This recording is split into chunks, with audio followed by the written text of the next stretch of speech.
The film opens in Miami Beach as Dan Forrester and a number of other soldiers fall from the sky amidst a devastated landscape. Dan lands in a pool alongside other people who continue falling. Jump back 28 years earlier to December 2022. Dan is a biology teacher that lives with his wife Emmy and daughter Muri.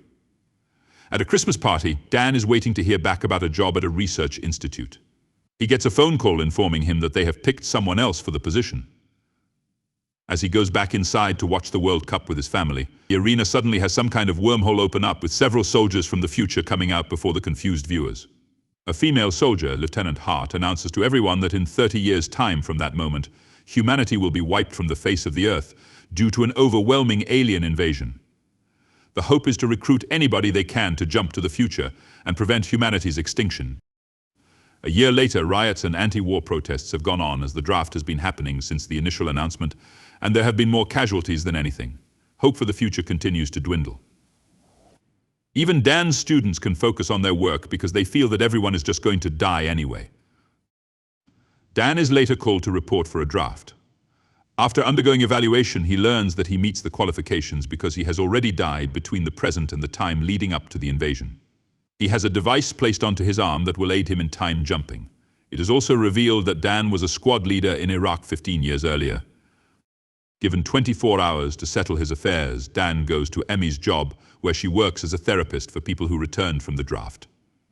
Emmy tells Dan that there is one person who can help get the family to safety, but it is Dan's estranged father, James, whom he resents for abandoning him and his mother a long time ago. Dan visits James, who doesn't trust the government and has gone off-grid. Before Dan can ask for help, James says he has never wanted his help, which infuriates Dan because that's the only thing he ever wanted from him.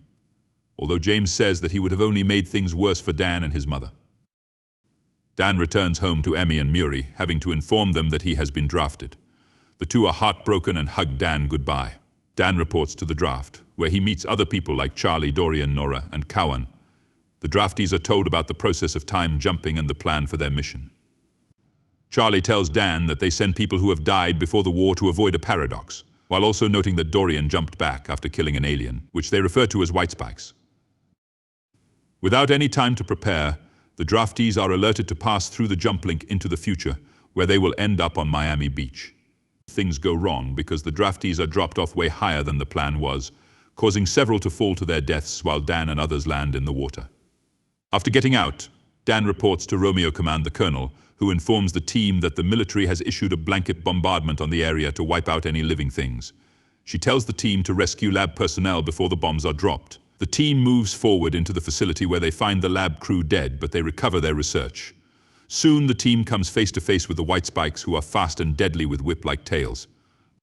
Dan and his crew manage to kill some white spikes as they run, but Cowan falls through a tunnel, and Dan attempts to help him.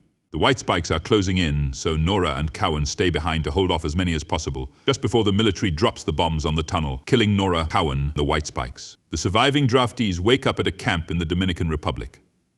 Dan meets the colonel, who turns out to be an adult Muri. She has some estrangement toward Dan for going through with the draft.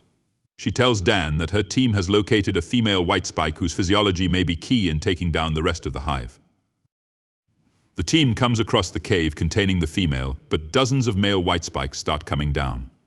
Some get shredded by chopper blades while the soldiers continue to fight them. The team manages to cage the female, albeit with Dan nearly compromising the mission to save Muri. She reprimands him and then reveals to him that he died 7 years after the draft in a car accident, and Muri witnessed his final moments, all of this being after he returned from the draft and became disillusioned and left his family, hence her estrangement toward him. The team brings the female back to an oil rig where the jump link is so that they can produce a toxin from the female's blood that will wipe out all the white spikes. Soon, many more aliens overrun the base and attack, leading to another ferocious battle. The time in the jump link is about to expire, and the female white spike breaks free. The female attacks and causes the bridge to collapse with Muri on there. Although Dan tries to save her, she lets go so that she and the female can die while Dan and the surviving draftees return to their present year. Upon returning, Dan tries desperately to go back and attempt to save Muri, but it is futile as the jump link is now offline, making the jump back impossible. He has also managed to hold onto the toxin, as they were unable to pry it from his hands. Dan returns home. While talking to Emmy, he tells her that he met Muri as an adult and worked with her. Emmy suggests that the aliens didn't arrive in 2048 when the invasion began, but that they may have been there much earlier. Dan then goes to a bar where he finds Dorian, who tells him that he has terminal cancer. Dan asks him about a white spike claw that he kept as a souvenir, and they discover ash on it that came from Russia. Dan asks one of his students about info regarding volcanic ash, leading to all of them deducing that the white spikes have already been on Earth this whole time and were thawed out by global warming. Dan, Charlie, and Dorian attempt to get help from a government higher up to allow them to take on a mission to Russia, but he denies them. Dan then goes to James for help, and they, along with the other soldiers, make it to Russia and discover the site of the frozen white spikes. It turns out that the ship they came in on was not theirs, but rather to a different species that was carrying the white spikes as cargo to eliminate other planets. They proceed to inject the toxin into the white spikes, but the aliens wake up and begin to attack. After an intense battle, Dorian sacrifices himself to obliterate the white spikes with a bomb. Unfortunately, the female white spike remains, and she goes after Dan and James. They attempt to inject her with the poison, but she bites her arm off to prevent it from spreading. After beating it further, Dan shoves the toxin into the female's throat and knocks her off a cliff where she splatters, officially ending all the white spikes for good. News about the war's prevention spreads, with the higher-up from earlier taking credit for Dan and the others making the trip. Dan reunites with Emmy and Muri, and he introduces Muri to James.